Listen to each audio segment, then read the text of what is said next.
cue the music. There we go. Right then, ladies and gentlemen, we are ready once more to get into action. Some might call it action stations. Some might know it as Men of Action. In all honesty, I'm just filling in, filling in the gaps here. I don't know. I was kind of like, let's make an intro. Let's do something a little bit cringy. And here we go. Okay. So, we are very much near the Marianas now. We are about, what, 15 hexes out from the Marianas? With the lead carrier group. Though, of course, we are moving, what would be the term? Is it perpendicular to the Marianas? I can't remember if that is the correct term or not. Basically, we are moving in such a way as to maintain distance, I suppose you could say. I'm hoping we might be able to draw him out. Also, to lose detection over our carriers. Okay, so we can see that we have a minesweeper over here. Attempting to engage the gunner.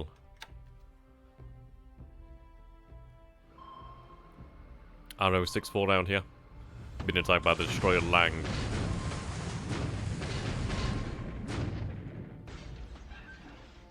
There we go, nice hit there so far. See, the beauty is... Ooh. The vast majority of our forces here have already bypassed the marshals. I do have a number of Oilers that are base. I think they're almost, or they should be around about full now. And he will talk. There we go. Doing some good damage there to the Arrow 6-4. So indeed, we'll be having them head out to join the fleets shortly. And fill them up on fuel, because then at the end of the day, it's only really fuel that's that limiting factor for the time being.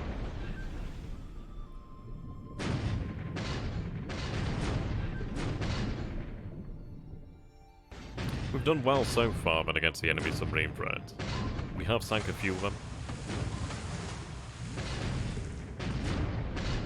And that does make a difference in this scenario. It does mean that there's less threats to our own forces. Now, if you guys remember, a little while back... There we go, that's a big, big hit there. Nice. Perfect. Yeah, if you guys remember a while ago, I did play the scenario as the Japanese against the AI. And we did manage to cause some havoc with our own submarines. We did manage to actually sink a couple escort carriers. So it can be done. It really can be done. Okay, so heavy damage there to 6-4. Don't think she's going to be long for this world. She doesn't immediately sink, but I don't imagine it'll be long. Torpedo hit here from the gunner, and she's obliterated there by the direct impact.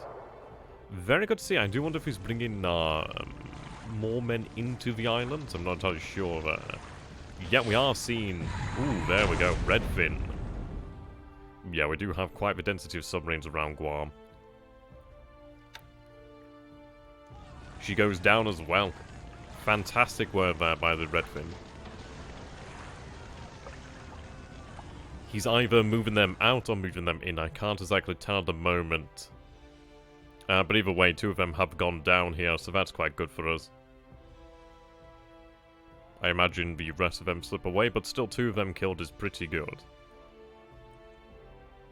We've been doing consistently well with our submarines. Okay.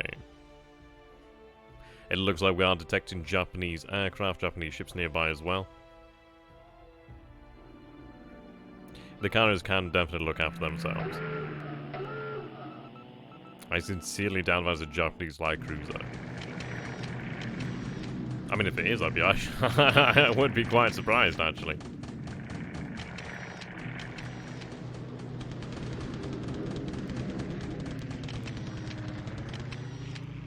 Okay.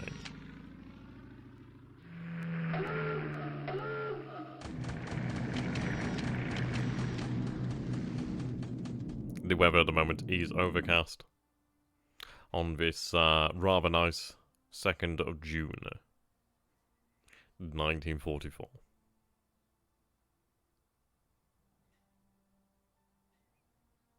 Okay, very quick turn. Though we do inflict damage upon the enemy, which is quite nice. We do very heavily damage the RO64, and of course we do have 2 ships there sent to the bottom once again, so that's very good news. We did see a larger, slightly larger cargo ship, so that was very nice to see. We do have a large number of destroyers now at Niwiltok, so what we will be doing then is escorting our oilers out to meet up with the carriers and just the rest of the actual formations. And, indeed, have them fueled up and ready to go. Keep them maintained, and we'll prepare ourselves for the landings that are to come very shortly. Now, I do believe I will be actually getting into combat as of the next turn with our carriers. So that's going to be rather intriguing. Yep, you can see that the moonlight here is at 92%. Checking the operations. Yeah, but I can see that a Redfin was spotted. Of course, Redfin would later go on to sink an enemy warship. We do lose the pilot here from the B-25D1 Mitchell Squadron, the 396. That's a shame. Hagoromo Maru and Aragawa Maru. Very good. I'm very interested to see the rate at which... Like, how many supplies are being used here at Johnston? It's rather impressive, to be honest. What I'm going to do then is actually put these forces onto rest. I don't think they're required as much. You can stay on combat. It looks like it's these forces are more than likely eaten up all these supplies. So I'm going to leave them on rest here. Let's see. So yeah, we do require 1,322 supplies per month. So we do need some actual supplies out there.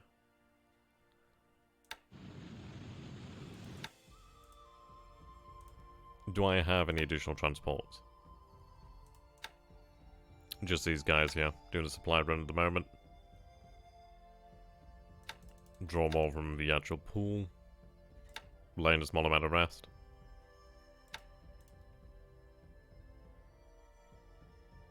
Yep, our forces are closing the distance. We do see more destroyers over here. And they are just shy of their maximum amount, but that is absolutely fine.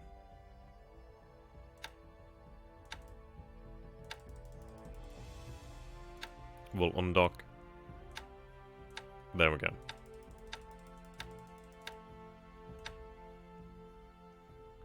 Replenish from the port. There we go.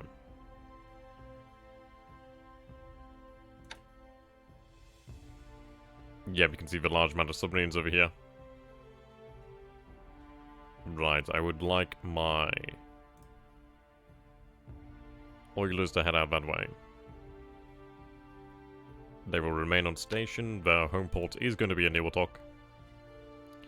Now, we do have quite the escort there. There's quite a lot of destroyers there. Bennett heading home. Okay. The number of aircraft we see here is very important.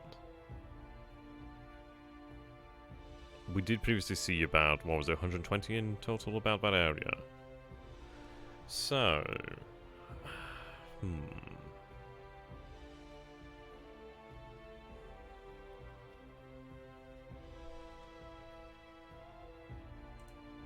Are the carriers spotted? You remain spotted.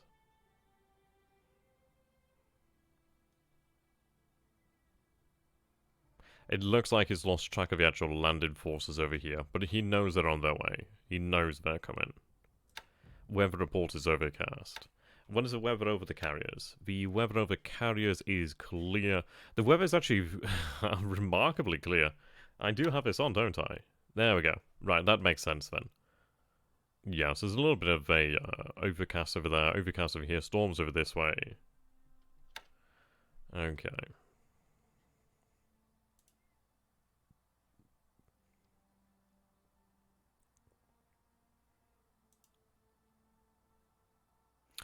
Right, yeah. So now what we need to be doing here then is deciding how we wish to operate in this area. So my maximum range is about 9 for bombers. So I can move to this sort of area over here. Though it does make me wonder, am I better off not Yeah, I could challenge him now. I imagine he's probably holding... I mean, I'm predicting he's holding his airstrap back for the battles to come. So I do think what we're going to do here then is look to actually come into engagement range. So that would be 9. That would be 10. The fighter aircraft obviously don't have that sort of range as such.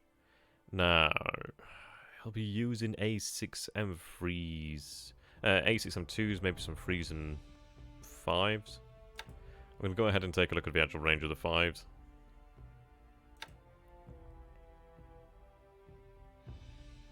So we're looking at 7 hexes there. Standard is 8.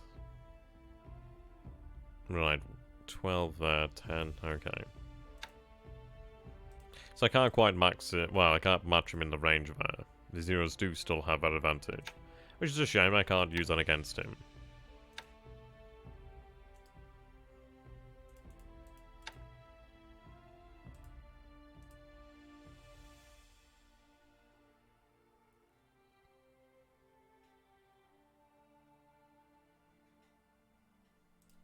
Let's take a look at the actual oceans here. Unfortunately, I don't see any shallow ocean around here. No, this is a very deep ocean. Unfortunate.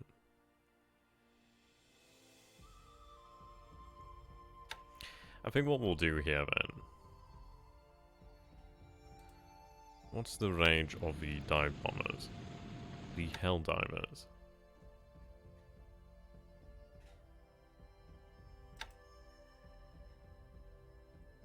So normal's 9.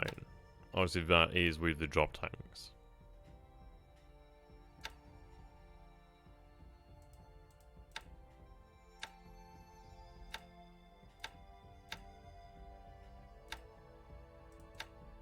Obviously I could increase that.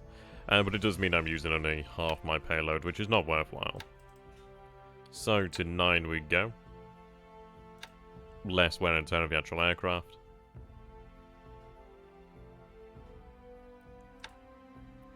Set all dive bombers.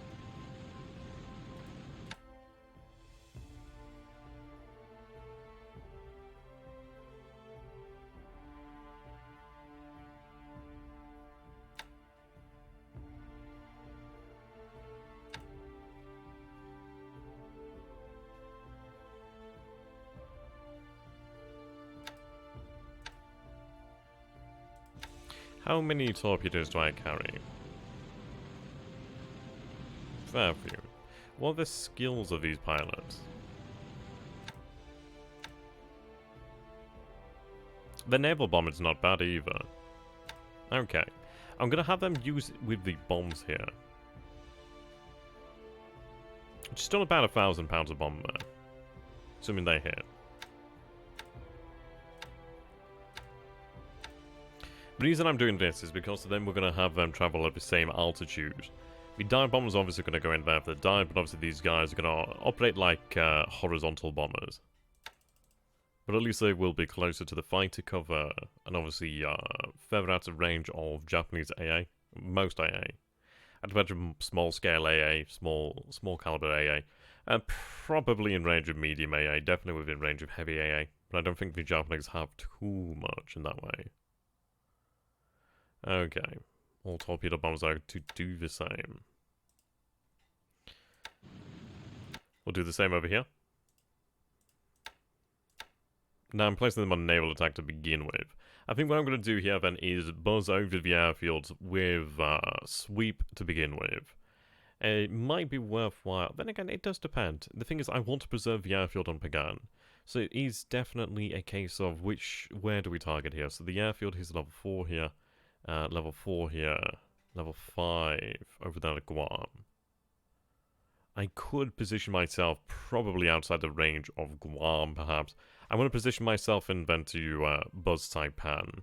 I don't want to buzz Pagan so much. I might do a little buzz over Pagan just to make sure he considers it just under threat like the rest, but I don't want to single it out too much. But I don't want to damage the airfield here. So that's why I'm not going to go for the naval attack or the bombing of the airfield yet. I need that airfield. I mean, I could always repair the airfield, but I'd rather not have to. Or at least as much. Right, 10% search. 10,000 feet at 9 hexes. There we go. 9 hexes range, I should say. Using bombs.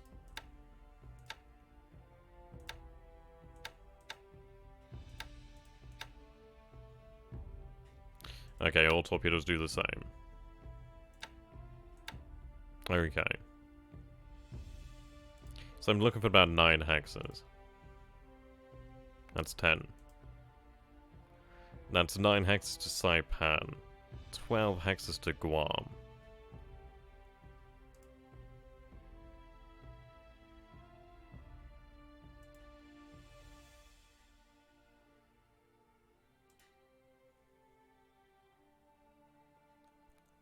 I'm hoping I might be able to find a point at which it is further.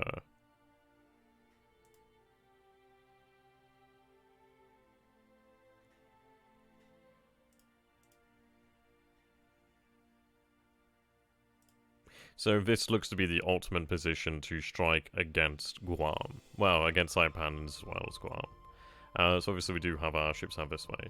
So it does make me wonder. I might want to actually go for about 10 hexes then.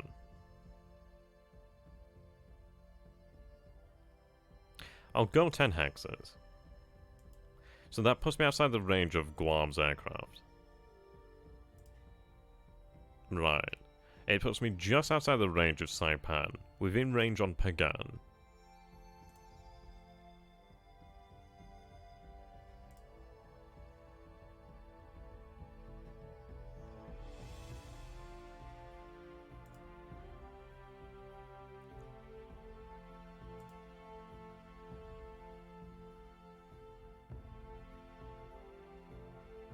Okay. So that looks to be our optimum striking position along this line. 118, 118, 82.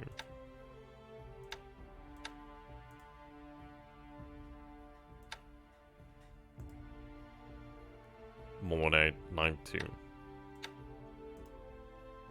10 hexes, 9 hexes, okay.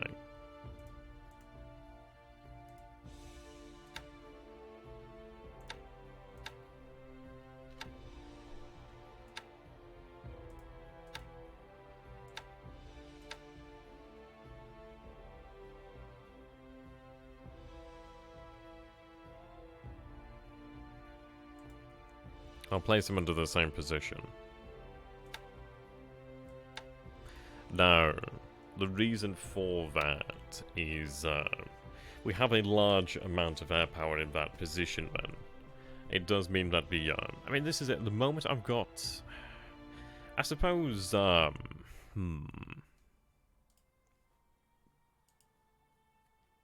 let's take a look.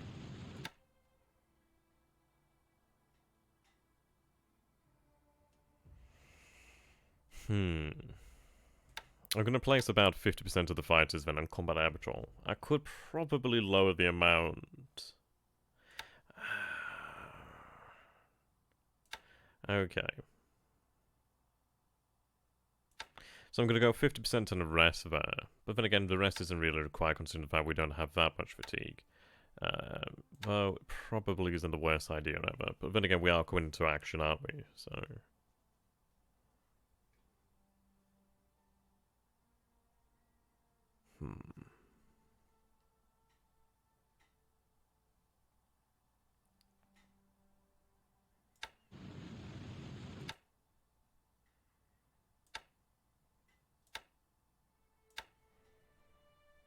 Right.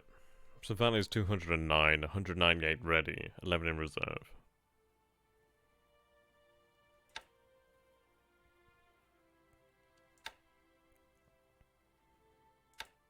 I'll have these squadrons. I mean, to be honest, what I could do here then is fly only a 20% combat air patrol from these carriers.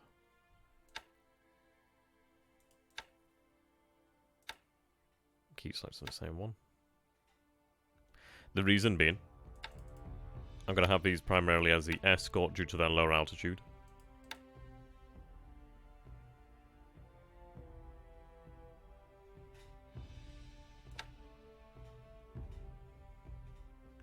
Right, there we go. So what I'll do then is up these to 60% on combat air patrol. For the time being. We'll see how it goes, but I think a larger commitment to the protection of the carriers is worthwhile. That and the fleet as well. I'm going to alter these altitudes to about 18,000 feet. And let's see here.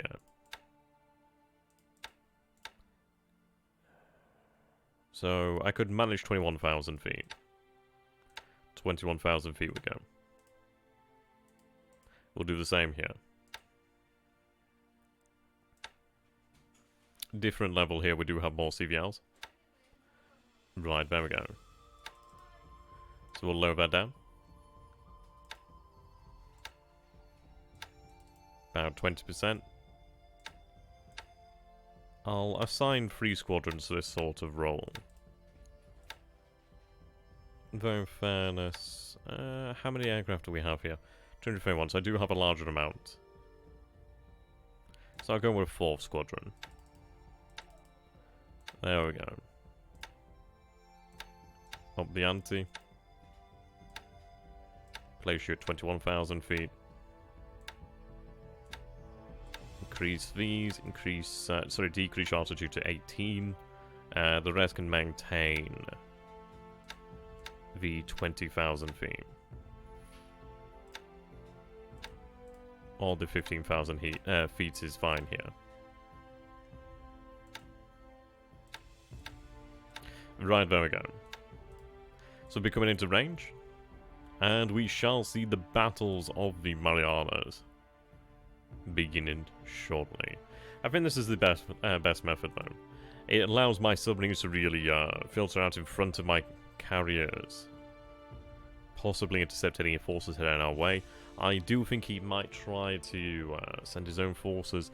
We will be clearing the seas around Pagan more than likely if there's indeed anything here. Then I want it to appear as if I am going to be targeting Saipan. I don't want to commit to hitting the airfields as of yet, and I don't want to commit to sweeps as of yet, as I fear what might be coming. I think what we want to do here then is really just test the waters. We do have some time here. I do have time until the actual landing forces arrive, and I do want to look after my own invasion fleet. The carriers are very well protected, but we want to make sure they survive this.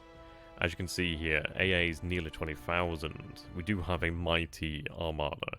We have the North Carolina, the Washington, South Dakota, and the Iowa. Very large amount of protection here. Very large.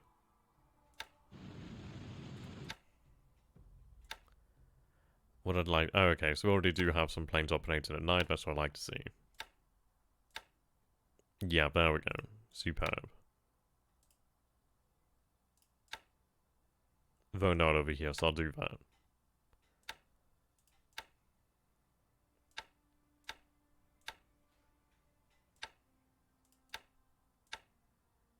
In the day, we obviously do have the torpedo bombers and dive bombers to help make up the amount of search, so we'll have a bigger focus in the night. But I'd like to say a big thank you here, ladies and gentlemen, and very much looking forward to the next turn. I hope you guys are as well. So until next time, thank you and goodbye.